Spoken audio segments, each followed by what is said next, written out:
Astăzi voi explica ce este indicatorul financiar Price to Free Cash Flow, care în română înseamnă raportul dintre prețul pe acțiune al unei companii și fluxul său de numerar liber. Am creat playlistul Evaluarea companiilor special pentru a înțelege fiecare termen pe care e nevoie să îl știm. Rămâneți până la finalul videoclipului și o să vedeți comparația dintre Tesla cu NIO, analizate din punct de vedere al Price to Free Cash Flow. Vă salut! Sunt Cătălin Iamandi și mă ocup cu grafică pe computer și investiții. Cât timp rulează intro, vă rog să îmi lăsați un comentariu. Aveți investiții? Cum performează în perioada aceasta?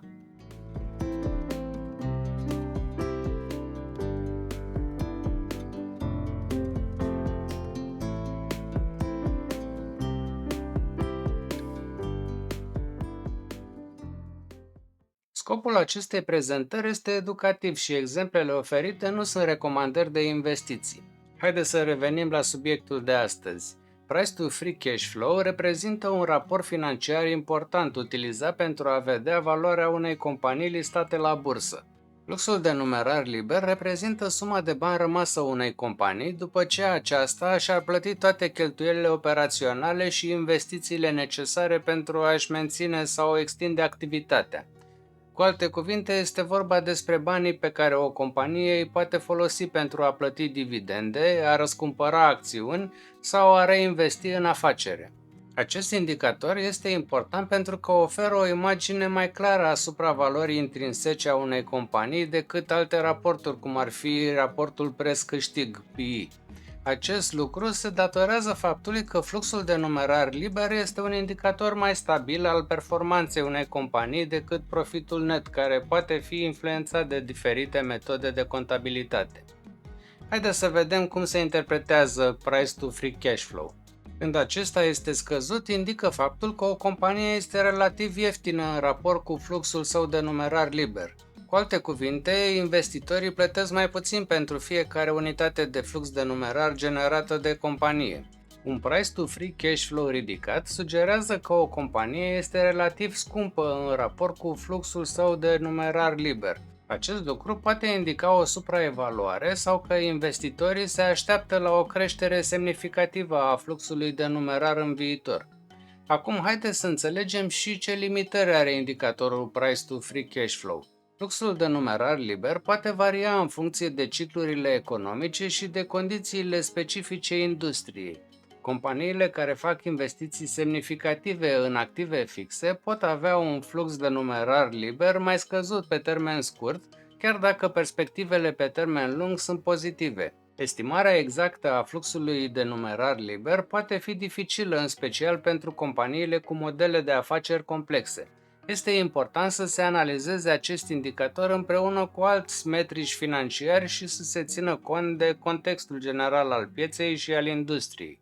Fluxul de numerar liber este un indicator financiar care arată cât de mult numerar poate genera o companie după ce și-a acoperit toate cheltuielile operaționale și investițiile necesare pentru a-și menține activitatea. Există câteva metode pentru a calcula free cash flow, dar cea mai comună este free cash flow egal cu fluxul de numerar din activități de exploatare minus cheltuieli de capital.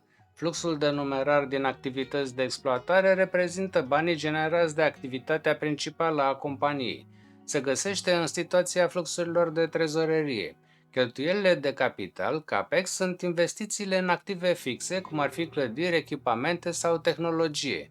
Aceste investiții sunt necesare pentru a menține și extinde afacerea. O altă formulă utilizată frecvent pentru a calcula free cash flow este profitul net plus amortizare și provizioane minus capital de lucru net minus cheltuieli de capital, unde profitul net este profitul obținut după deducerea tuturor cheltuielilor. Amortizarea și provizioanele reprezintă o parte din valoarea activelor fixe care este alocată în fiecare perioadă contabilă. Deși nu reprezintă o ieșire de numerar, sunt adăugate la profitul net deoarece nu sunt cheltuieli reale în perioada respectivă. Capitalul de lucru net reprezintă diferența dintre activele curente, cum ar fi stocuri sau clienți, și datoriile curente, cum ar fi furnizori sau datorii pe termen scurt. O creștere a capitalului de lucru net înseamnă o ieșire de numerar, iar o scădere reprezintă o intrare de numerar. Un free cash flow pozitiv indică faptul că o companie generează suficient numerar pentru a-și finanța operațiunile, a-și plăti datoriile și a investi în creștere. Companiile cu un free cash flow puternic pot plăti dividende acționarilor sau pot răscumpăra acțiuni. Un free cash flow în creștere este un semnal pozitiv pentru investitori și poate duce la o creștere a valorii acțiunilor. Însă free cash flow poate fi influențat de diferite metode de contabilitate, ceea ce poate face dificilă comparația între companii. Fluxul de numerar liber nu reflectă întotdeauna realitatea. Unele cheltuieli importante, cum ar fi cercetarea și dezvoltarea, pot fi clasificate diferit, afectând astfel valoarea free cash flow.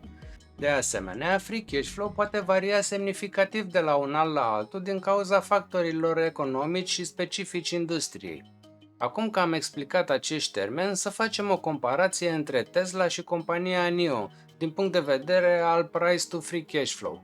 Ambele companii fac parte din industria de producție a automobilelor electrice, unul dintre cele mai dinamice sectoare din prezent. Tesla și NIO sunt două companii importante din această industrie, fiecare cu propria sa strategie și poziționare pe piață.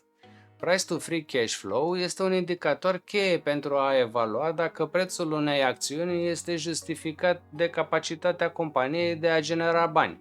Tesla, pentru anul fiscal încheiat la 31 decembrie 2023, are o valoare a price to free cash flow de 181,29 și o creștere de 252,41%. Putem vedea că Tesla are un indicator price to free cash flow pozitiv în creștere, ceea ce indică o performanță financiară solidă în termen de flux de numerar liber. NIO, pentru anul fiscal încheiat la 31 decembrie 2023, are o valoare a price to free cash flow minus 8,52 și o creștere de 16,93%. Putem vedea că NIO, pe de altă parte, are un indicator price to free cash flow negativ, ceea ce sugerează că compania are un flux de numerar liber negativ, indicând potențiale dificultăți financiare sau investiții semnificative care nu au generat încă fluxuri de numerar. Tesla are un raport price to free cash flow mai mare decât NIO, ceea ce înseamnă că investitorii plătesc mai mult pentru fiecare dolar de flux de numerar liber generat de Tesla. Acest lucru ar putea indica o evaluare mai ridicată a potențialului de creștere al Tesla sau poate reflecta o mai mare incertitudine în ceea ce privește fluxul de numerar viitor al NIO. Tesla a înregistrat o creștere mai rapidă a veniturilor în ultimii ani, ceea ce ar putea justifica un price to free cash flow mai mare. Tesla are o marjă de profit mai mare, ceea ce indică o eficiență operațională mai bună. Pe de altă parte, Tesla are o datorie mai mare decât NIO, ceea ce ar putea îngrijora unii investitori. Ambele companii investesc semnificativ în cercetare și dezvoltare, dar Tesla alocă o proporție mai mare din venituri pentru aceste activități. Tesla este percepută ca un lider în industria vehiculelor electrice cu o tehnologie avansată și o bază de fani loiali. Investitorii sunt dispuși să plătească un premium pentru acțiunile Tesla în speranța că compania va continua să crească rapid și să domine piața. Cu toate acestea, evaluarea ridicată a Tesla vine și cu riscuri, inclusiv o concurență în creștere și presiune asupra marjelor de profit. NIO este considerat un concurent puternic al Tesla cu o prezență semnificativă pe piața chineză.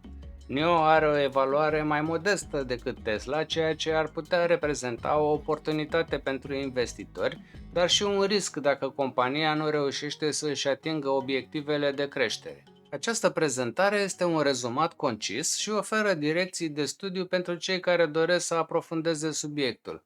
Am onoarea de a avea peste 500 de abonați la canalul ArtType Evolution.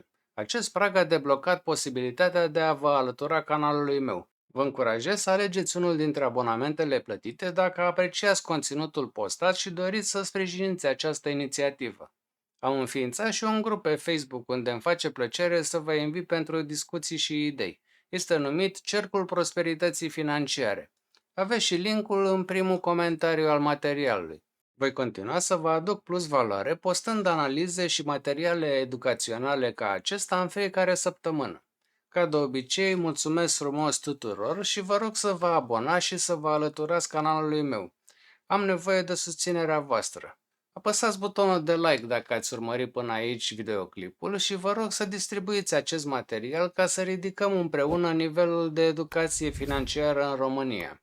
Activați, vă rog, clopoțelul pentru a fi notificați atunci când postez un episod nou. Vă încurajez să scanați acest cod QR care apare pe ecran și să vă înscrieți în baza de date pentru a primi pe mail update-uri. Las și link-ul în zona de comentarii. În continuare, vă invit să vedeți acest episod despre cum puteți face card bancar Revolut Teens pentru copii și adolescenți.